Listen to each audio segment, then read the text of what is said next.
சோழ சிரஞ்சீவி அத்தியாயம் 46. தமையனை சந்தித்துவிட்டு அவன் கொடுத்த ஓலையோடும் மனம் முழுவதும் வேதனையோடும் சென்று கொண்டிருந்தான் அருண்மொழி. என்ன செய்வது என்றே தெரியாத ஒரு நிலை. ஓலை கிடைத்தவுடன் பேரரசர் சுந்தர சோழரின் கோபத்தை நினைத்தாலே உடல் நடுங்கியது அருண்மொழிக்கு. எரிந்து கொண்டிருக்கும் நெருப்பில் எண்ணெய் விடுவது போல ஆதித்தனின் முடிவினை சுமந்திருக்கும் இவ்வோலை சோழத்தினையே அதிர வைக்கப் போகிறது என்பதில் ஐயமே இல்லை. இப்போது என்ன செய்யலாம்? ஓலையை மறைத்து விடலாமா? கூடாது, அது தமையனுக்கு செய்யும் துரோகமாக போய்விடும். தந்தையிடம் பேசி புரிய வைக்க இயலுமா? கடினம்தான். படை கொண்டு வருவேன் என்று கூறிய பின்பு எவனாயினும் தந்தை மன்னிக்கவே மாட்டார். வேறென்ன செய்வது? அக்கன் குந்தவையின் உதவியை நாடலாமா? சரிவரும் என்று தோன்றவில்லை. ஏனெனில் அக்கன் தந்தை சொல்லை மீறுவதில்லை. வேறு எவர் கூறினால் தந்தை சற்று நிதானமாக யோசிப்பார். தீவிரமாக யோசித்தான் அருண்மொழி. பழுவேட்டரையரை நாடலாமா? வேண்டவே வேண்டாம். அண்ணன் பெயரை கேட்டாலே கொதித்து போகும் அவர் இந்த வாய்ப்பை பயன்படுத்தி தானே படையோடு முன் நிற்பார். வேறு யார்? வேறு யார்? சட்டென்று மனதில் உதித்தது அவர் பெயர். ஆம், அவர்தான் சரியான தேர்வு. அவரால் மட்டுமே அண்ணனின் உணர்வுகளை புரிந்து கொள்ள இயலும். அவரால் மட்டுமே தந்தையை அமைதிப்படுத்த இயலும். மனம் சற்று அமைதி அடைந்தது அருண்மொழிக்கு. பழையாறை நோக்கி சென்று கொண்டிருந்த தனது பாதையை தஞ்சையை நோக்கி திருப்பினான் அருண்மொழி. பேரரசரையே சமாதானப்படுத்தக்கூடியவர் என அருண்மொழி நம்பி காண சென்று கொண்டிருந்த அந்த நபர் அனிருத்த பிரம்மராயர். விதி இப்படி அருண்மொழியின் பாதையை மாற்றியதை அறியாமல் அவனை காண தனது புறவியில் பறந்து கொண்டிருந்தான் வந்தியத்தேவன். ஒரே நேரத்தில் அருண்மொழி தஞ்சையையும் வந்தியத்தேவன் பழையாறையையும் அடைந்தது காலத்தின் திட்டமிட்ட சதியாகி போனது. தனது மாளிகையின் உள் நுழையும் அருண்மொழியை கண்டு விரைந்து வந்தார் அனிருத்தர். வரவேண்டும் அருண்மொழி என கூறியவாறே அவன் முகத்தின் கவலை ரேகைகளை கூர்ந்து கவனித்தார். தங்களிடம் தனித்து பேச வேண்டியுள்ளது, மிக அவசரம் என்றான் அருண்மொழி வணங்கியபடியே. இங்கேயே பேசலாம், எவரும் இல்லை என்னை தவிர தற்போது என்றவர் உள்ளிருந்த 2 வீரர்களை அழைத்து வாயிலில் நிற்க சொல்லி எவர் வந்தாலும் கேட்காமல் அனுமதிக்க வேண்டாம் என உத்தரவிட்டு அருண்மொழியை நோக்கினார். ஆதித்தனை சந்தித்து விட்டு வரும் எவரிடமும் வேகமும் பரபரப்பும் ஒட்டி கொள்ளும் போலும் என்றவர் சிறிது மோர் குடித்துவிட்டு பேசலாம் அருண்மொழி என்று கூறி கைத்தட்ட உள்ளிருந்து ஒரு வேலையால் 2 குடுவையில் மோர் கொணர்ந்து தந்துவிட்டு அவ்விடம் விட்டு நீங்கினான். எடுத்த வேகத்திலேயே குடித்துவிட்டு நிமிர்ந்த அருண்மொழியை கருணையோடு பார்த்தார் அனிருத்த பிரம்மராயர். மெல்ல தன்னிடம் இருந்த ஓலையினை அனிருத்தரிடம் கொடுத்தான் அருண்மொழி. ஓலையின் வாசகங்களை கண்டவுடன் எப்போதும் நிதானமே தவறாத அனிருத்தரே வெகுண்டார். சினம் தலைக்கு ஏறாமல் தன்னை கட்டுப்படுத்தி கொள்ள வெகு நேரமானது அவருக்கு. ஆதித்தனுக்கு நேரம் சரியில்லை என்று நேற்றுதான் குழந்தை ஜோதிடர் தெரிவித்தார். அதை உறுதிப்படுத்துகிறது இந்த ஓலை. என்ன செய்யலாம் அருண்மொழி கேட்ட அனிருத்தரை வியப்பாய் பார்த்தான் அருண்மொழி. ஐயனே, என்ன செய்வது என்று அறியாமல்தான் நேராக தங்களிடம் வந்துள்ளேன். ஒரு புறம் தமையனின் பிடிவாதம், மறுபுறம் தந்தையின் கட்டளை. இரண்டில் எது என்று தீர்மானிக்க இயலாமல் நான் திணறுகிறேன். நான் தஞ்சை வந்தது இந்த நேரம் தந்தையையும் அடைந்திருக்கும். காத்திருப்பார் எனக்காக. அதற்குள் இதற்கொரு முடிவொன்று கூற வேண்டுமே என்றான் அருண்மொழி. எதற்கான முடிவை கேட்கிறாய் அருண்மொழி? சோழத்தின் மீதே படையெடுத்து வரப்போகிறேன் என எழுதியிருக்கும் ஆதித்தனை தடுக்கவா? அல்லது இதை கண்ட பிறகு அவனுக்கு முன்பே படை திரட்டி நிற்கப் போகும் பேரரசரை தடுக்கவா? அல்லது இருவரில் எவர் பக்கம் நீ நிற்கப் போகிறாய் என்பது பற்றியா? எதை பற்றிய முடிவு வேண்டும் உனக்கு என்றார் அனிருத்தர். இவை எதுவுமே நடக்காமல் இருக்கக்கூடிய அளவிற்கு ஒரு முடிவு வேண்டும் ஐயனே. முடிவெடுக்கக்கூடிய அதிகாரம் பேரரசருக்கு மட்டுமே உண்டு அருண்மொழி. அந்த முடிவினை சோழத்தின் நலன் காக்குமாறு செய்ய வைக்கும் பொறுப்பு தங்களுக்கும் உண்டு ஐயனே. அவசரப்பட்டது ஆதித்தன். இதில் நீயும் நானும் என்ன செய்ய இயலும் அருண்மொழி? ஓராண்டு காலம் கழித்து வந்தாலும் மதுராந்தகனால் ஈழம் நோக்கி படை திரட்டிவிட முடியாது. வடதிசை படைகள் முழுவதும் ஆதித்தனின் கையில், தென் திசை படைகள் முழுவதும் உனது கையில். பெயரளவுக்கு மட்டுமே மதுராந்தகன் தென் திசை மாதண்ட நாயகனாக அறிவிக்கப்பட்டிருக்கிறான் என்பது கூடவா புரியவில்லை ஆதித்தனுக்கு கேட்டார் அனிருத்தர். புரிந்து கொள்ளும் நிலையில் அவர் இல்லை ஐயனே. மணிமுடியும் ஆரமும் மீட்காமல் விடமாட்டேன் என்று சூளுரைக்கிறார். லட்சியம் பறிபோகும் வேதனையில் எவரையும் எதிர்ப்பேன் என்று கொதிக்கிறார். நீ கொண்டு வந்த ஆதித்தனின் ஓலை கண்ட பிறகு பேரரசரின் கோபத்தின் கொதிப்பினை கண்டால் ஆதித்தனையே நீ மறந்து விடுவாய். அமைதியான உள்ளம் ஆவேசப்படும் போது எவராலும் தடுக்க இயலாது அருண்மொழி என்றார் அனிருத்தர். உண்மைதான், அதனால்தான் உங்களை நாடி வந்தேன் என்றான் அருண்மொழி. தீவிரமாக யோசிக்கலானார் அனிருத்தர். சோழத்தின் ஒற்றர் படையிலேயே சிறந்த ஒற்றற்படை தலைவரான அனிருத்தர் தன்னிடமே பரமேஸ்வரனின் ஒற்றன் ஒருவன் வேலையாளாக இருந்ததையோ, மோர் கொண்டு வந்த அவன் நடந்த பேச்சு அத்தனையும் கேட்டுவிட்டு உடன் பரமேஸ்வரனிடம் தெரிவிக்க விரைந்ததையோ அனிருத்தல் அறியாமல் செய்தது விதியின் விளையாட்டை தவிர வேறு என்னவென்று சொல்வது? மீதியை அடுத்த அத்தியாயத்தில் காணலாம். அத்தியாயம் 47. தனது மாளிகையில் நுழைந்தவுடன் இளவரசர் அருண்மொழி எங்கே, வந்துவிட்டாரா என்று கேட்டபடி நுழைந்த வந்தியத்தேவனை மிரட்சியுடன் பார்த்தாள் குந்தவை. வந்தியத்தேவன் வந்திருக்கிறான் என்றவுடன் மகிழ்ச்சியில் துள்ளி குதித்தோடி வந்த குந்தவை அவன் தன்னை ஏறெடுத்தும் பார்க்காது அருண்மொழியை தேடியது ஏனோ பிடிக்கவில்லை அவளுக்கு. சட்டென்று தன்னை கட்டுப்படுத்தி கொண்டாள். இது என்ன கூச்சல் தளபதியாரே, எதற்காக தம்பியை தேடுகிறீர்கள்? மிடுக்காக கேட்டாள்.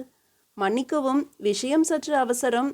விவரங்களை பிறகு சொல்கிறேன். இளவரசர் அருண்மொழி இங்கே வந்தாரா?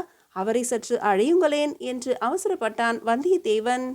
அருண்மொழி இன்னும் இங்கு வரவில்லை. வந்தால் சொல்லி அனுப்புகிறோம், நீங்கள் செல்லலாம் என்றாள் குந்தவை கோபமாக. இல்லை, நான் அவரை உடனே பார்த்தாக வேண்டுமே என்றான் வந்தியத்தேவன் படபடப்பாக. தளபதியாரே, எல்லை மீறுகிறீர். எவருடன் பேசிக் கொண்டிருக்கிறீர் என்பதை மறந்துவிட்டீர்களா என்ன? சோழத்தின் இளவரசியார் முன்பு பேசிக் கொண்டிருக்கிறேன் என்பதை அறிந்துதான் பேசிக் கொண்டிருக்கிறேன் தேவி. நல்லது, சற்று ஆசுவாசப்படுத்தி கொள்ளுங்கள் முதலில். என்ன தலை போகிற காரியம் அப்படி? உண்மையாகவே தலை போய்விடுகிற அளவுக்கு விஷயம் தீவிரமானது. அதை தடுப்பதற்கு இப்போது அருண்மொழி இங்கு இருப்பது அவசியம். அருண்மொழி அண்ணன் ஆதித்தனை சந்தித்து இன்னும் திரும்பவே இல்லையே. எனக்கு முன்பே கிளம்பியவர் இன்னுமா பழையாறை அடையவில்லை? அப்படியெனில் அவர் தஞ்சை நோக்கி சென்று விட்டாரா? ஐயையோ என்று தலையில் கை வைத்து கலங்கினான் வந்தியத்தேவன். குந்தவை பதைத்தாள். அருண்மொழிக்கு ஏதாவது ஆபத்தா?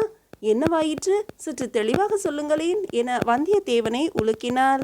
அங்கே தங்கள் இருவரை தவிர எவரும் இல்லை என்று உறுதி செய்து கொண்ட பிறகு மெல்ல நடந்த அத்தனையையும் கூற ஆரம்பித்தான் வந்தியத்தேவன்.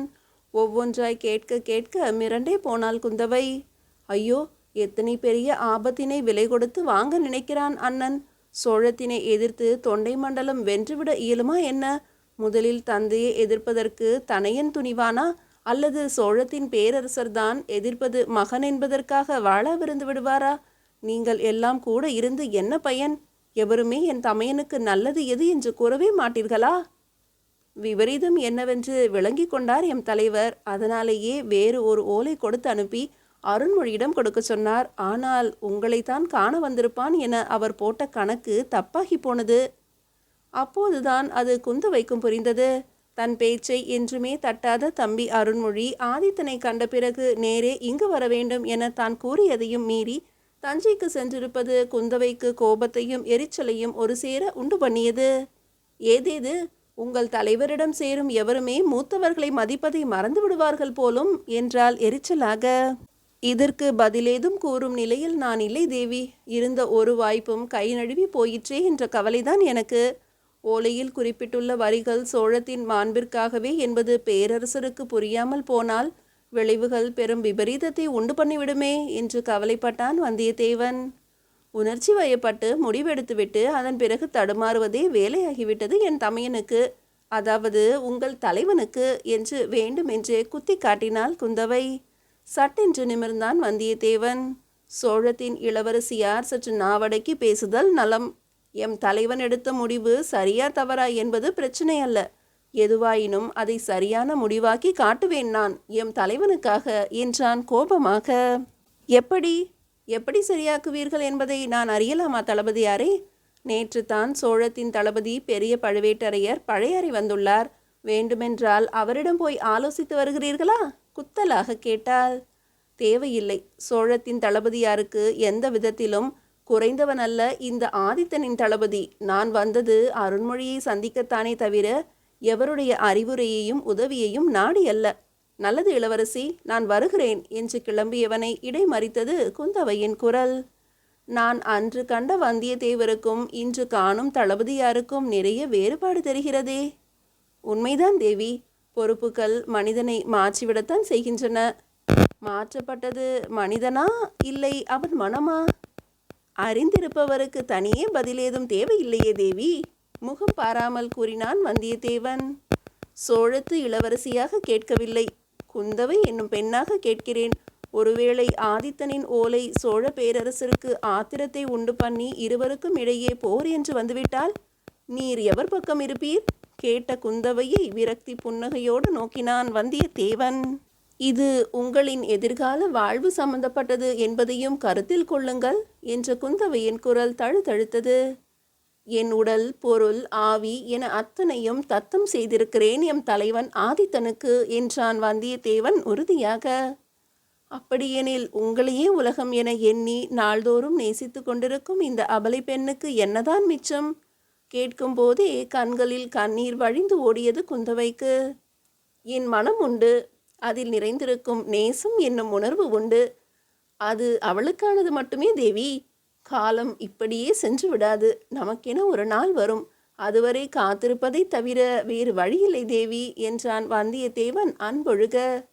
என்மேல் கோபமாக உள்ளீர்களா? என் மேலேயே நான் கோபப்பட இயலுமா தேவி? சோழத்து இளவரசியாக என் நிலை அப்படி. சில நேரங்களில் கடுமை காட்ட வேண்டியுள்ளது. ஆதித்தனின் தளபதியை விட கடுமை காட்ட வேறொருவர் இருப்பாரா என்ன?